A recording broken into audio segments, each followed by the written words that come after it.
Il y a une phrase, écrite il y a presque 2000 ans, qui pourrait éviter la moitié de tes souffrances. Une seule phrase, il y a des choses qui dépendent de nous, et des choses qui ne dépendent pas de nous. C'est tout. C'est simple. Et pourtant, presque personne ne vit comme s'il l'avait compris. Celui qui a écrit ça s'appelait Épictète. Il était esclave, battu, enchaîné, un homme qui n'avait en apparence aucun contrôle sur sa propre vie. Et c'est précisément lui qui nous a légué la plus grande leçon de liberté de toute l'histoire. Alors aujourd'hui, prends le temps, respire, et regardons ensemble cette idée qui a traversé les siècles, parce qu'elle pourrait changer ta façon de vivre. Commençons par une question simple. Combien d'heures de ta vie as-tu passé à t'inquiéter de choses sur lesquelles tu n'avais aucun pouvoir, ce que les autres pensent de toi, la météo le jour de ton événement, une parole déjà dite que tu ne peux plus reprendre, le passé, l'avenir, les décisions des autres. Tu as porté tout ça comme un poids pendant des années. Et Épictète te poserait une seule question. Pourquoi? Pourquoi souffrir pour ce que tu ne peux pas changer? Pour comprendre la force de cette idée, il faut comprendre l'homme. Épictète naît esclave, quelque part en Phrygie, dans l'actuelle Turquie, vers l'an 50 de notre ère. On raconte que son maître, un homme cruel, lui brisa la jambe. Selon la légende, Épictète, sans crier, lui aurait simplement dit « Tu vas la casser ». Et quand l'os céda, il ajouta « Calme, je te l'avais dit ». Vrai ou non, cette histoire dit quelque chose d'essentiel. Cet homme avait trouvé, à l'intérieur de lui, un endroit que la douleur ne pouvait pas atteindre. Il finit par obtenir sa liberté. Il étudia la philosophie. Et il devint l'un des plus grands maîtres que Rome ait connus. Des hommes riches, des puissants, des futurs empereurs venaient s'asseoir devant cet ancien esclave pour apprendre à vivre.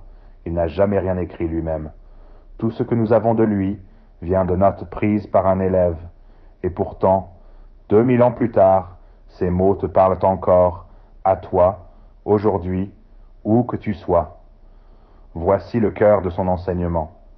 Dans la vie, il y a deux catégories de choses. Une seule t'appartient vraiment. La première catégorie, ce qui ne dépend pas de toi, le corps que tu as reçu, ta réputation, la richesse, ce que font les autres, ce qui s'est passé hier, ce qui arrivera demain. Tout cela échappe à ton contrôle. Tu peux l'influencer parfois, mais le contrôler? Jamais complètement.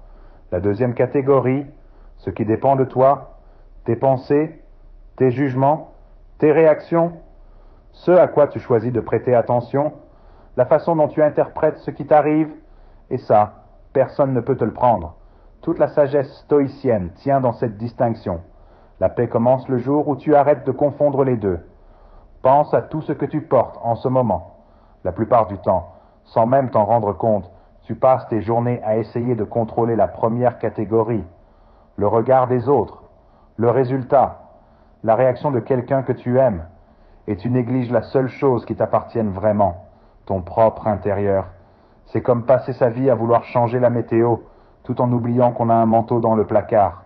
Imagine deux personnes qui vivent exactement la même journée difficile, la même pluie, le même retard, la même remarque blessante d'un collègue. La première rentre chez elle détruite, la journée a gagné, la deuxième rentre chez elle intacte.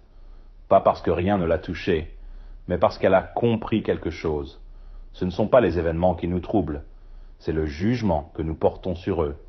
Épictète le disait ainsi. Ce ne sont pas les choses qui troublent les hommes, mais les opinions qu'ils ont des choses.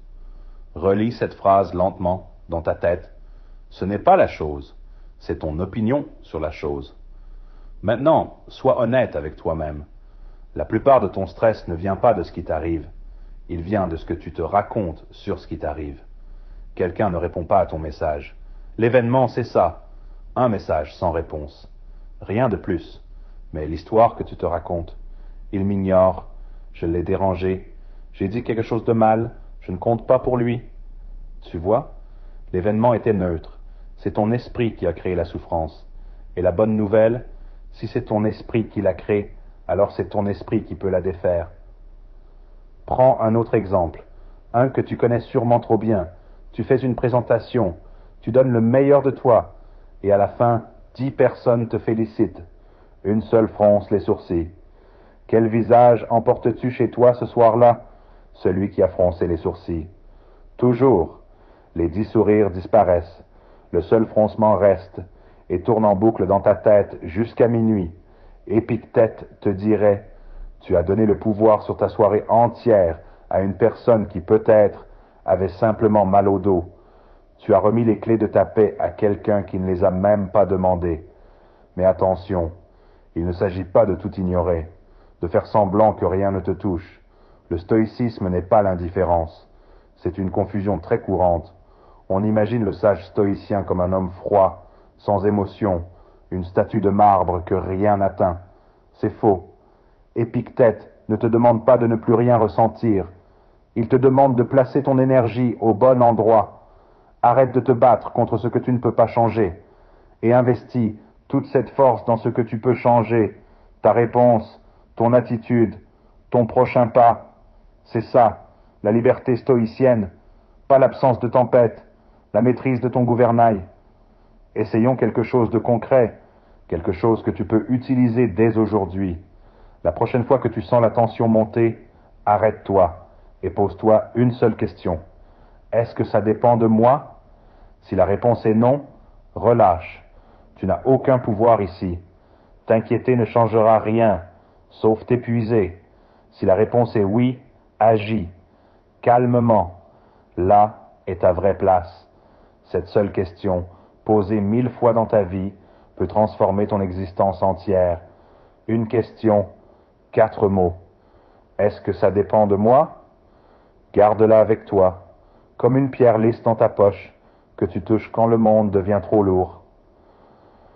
Laisse-moi te raconter l'image préférée des stoïciens, une image vieille de 2000 ans et qui n'a pas pris une ride, un chien attaché à une charrette en mouvement. Le chien a 2 choix, un seul. Il peut suivre la charrette, marcher à son rythme, trotter à côté et avancer en paix. Ou il peut résister, planter ses pattes, tirer en arrière de toutes ses forces et se faire traîner quand même. Arriver au même endroit, exactement au même endroit, mais blessé, épuisé, le cou en sang. La charrette avance, dans les 2 cas. C'est ça qu'il faut comprendre. La charrette, c'est la vie. Elle avance, que tu le veuilles ou non.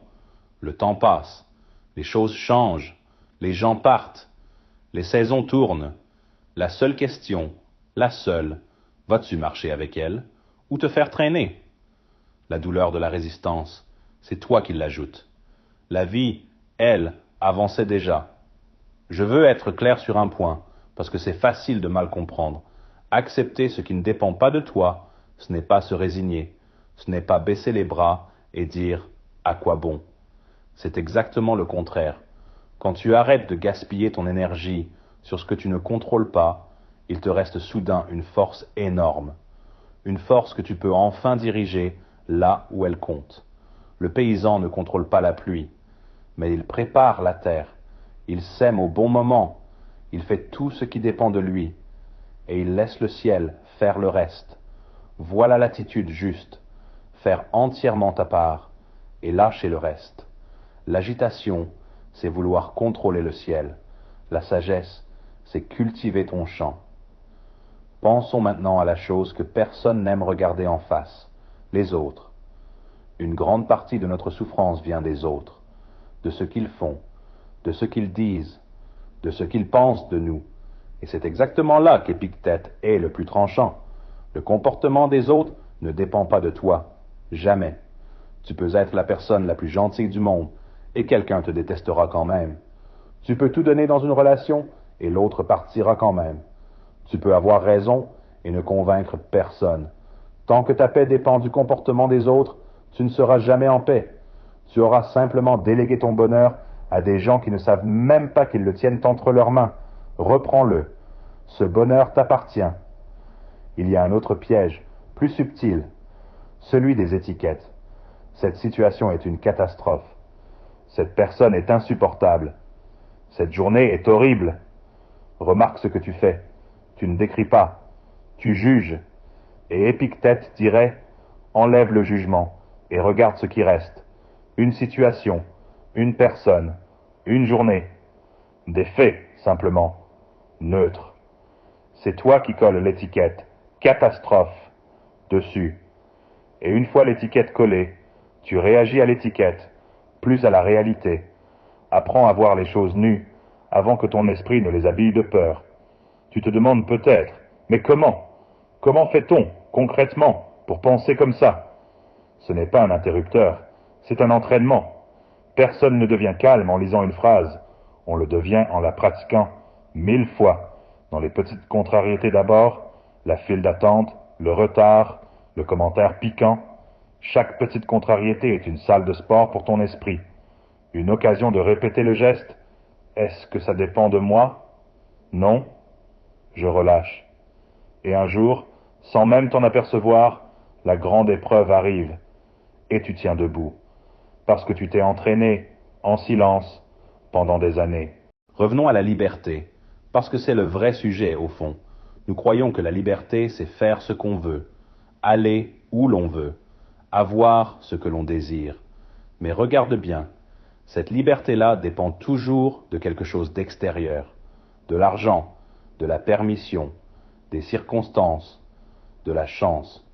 Si ta liberté dépend du monde extérieur, alors le monde extérieur est ton maître. Et il est cruel. Il donne et il reprend, sans prévenir. Épictète propose une autre liberté. Une liberté que rien ni personne ne peut enlever. La liberté intérieure. La maîtrise de ton propre jugement. Cette liberté-là, on ne peut pas te l'arracher. On peut prendre ton corps, ton argent, ta maison, ton nom. On ne peut pas prendre ta façon de répondre à tout ça. Voilà pourquoi un esclave a pu être plus libre que l'empereur. L'empereur tremblait pour son trône. L'esclave, lui, n'avait plus rien à perdre à l'intérieur. Il était déjà libre. Il y a une idée d'Épictète que je trouve bouleversante. Écoute-la bien, il disait, en substance, que rien ne nous appartient vraiment, que tout ce que nous avons nous est seulement prêté, tes biens, tes proches, ton corps, ta vie elle-même. Rien de tout ça n'est à toi pour toujours. Tout a été confié pour un temps. Au début, ça fait peur, puis ça libère. Parce que si tout est prêté, alors chaque instant devient un cadeau et non un dû. Tu cesses de t'accrocher. Tu commences à savourer. Il comparait cela à un banquet. Quand un plat passe devant toi, sers-toi avec grâce. Quand il s'éloigne, ne cours pas après. Et quand ton tour n'est pas encore venu, n'aie pas le regard avide sur l'assiette du voisin. Prends ce que la vie t'offre quand elle te l'offre, et rends-le sans drame quand elle le reprend.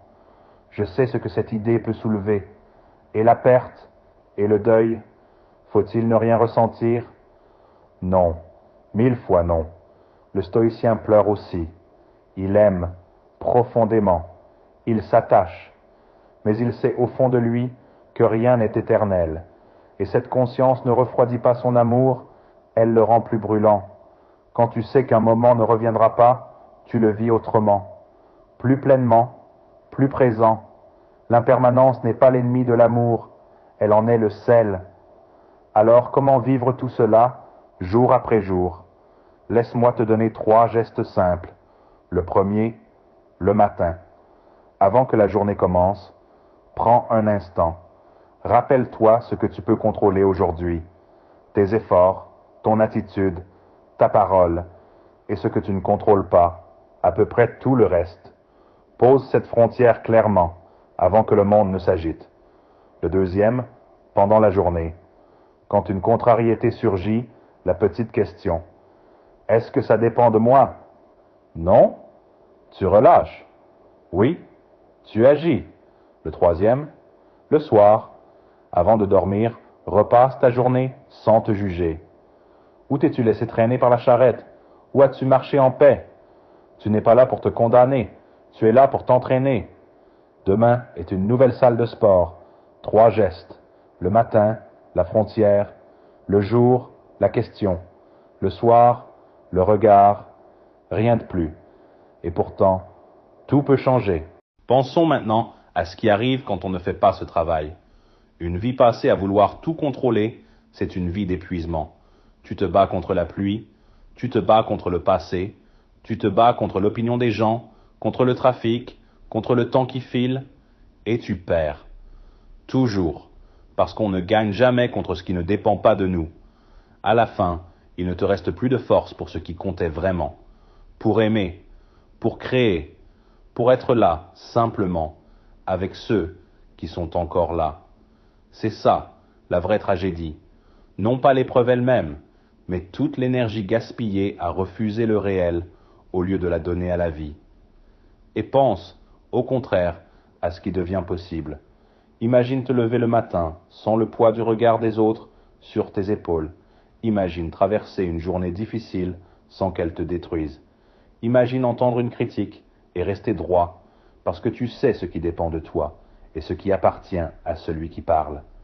Imagine perdre quelque chose et tenir debout quand même, parce que tu savais, depuis le début, que ce n'était que prêter. Ce n'est pas de la froideur, c'est de la solidité. Une paix qui ne dépend plus de rien d'extérieur, le seul royaume que personne ne peut envahir. Il y a un dernier point que je veux te confier. Le plus important, peut-être, tout cela ne sert à rien si tu en fais seulement une belle idée. Une idée qu'on admire, qu'on partage et qu'on oublie le lendemain matin au premier embouteillage. La philosophie d'Épictète n'était pas faite pour être admirée. Elle était faite pour être vécue, pratiquée, usée, à force d'être utilisée, comme un outil qu'on garde toujours à portée de main. Alors ne retiens pas tout ce que je t'ai dit aujourd'hui. Retiens une seule chose. La petite question. Est-ce que ça dépend de moi? Pose-la demain. Une fois, puis deux, puis 100, et observe ce qui se met à changer doucement à l'intérieur. Reviens à Épictète une dernière fois. Cet homme n'avait rien, pas de liberté physique, pas de droit, pas de pouvoir sur le monde extérieur, et pourtant, l'empereur de Rome lui-même venait chercher sa sagesse. Comment un esclave a-t-il pu devenir plus libre que l'homme le plus puissant du monde? Parce qu'il avait compris la seule chose qui compte vraiment. La liberté ne se trouve pas dans les circonstances, elle se trouve dans ta façon d'y répondre. Alors voici ce que je te laisse aujourd'hui. Tu ne contrôleras jamais tout ce qui t'arrive. Tu perdras des gens. Des choses iront mal. Le monde ne te demandera pas ta permission. Mais entre ce qui t'arrive et ta réaction, il y a un espace. Et dans cet espace, tu es totalement libre. Personne ne peut entrer là. Personne ne peut te l'enlever. C'est ton dernier royaume. Et c'est le seul qui compte. Ils peuvent enchaîner ton corps. Jamais ta pensée. Bienvenue dans le souffle du monde.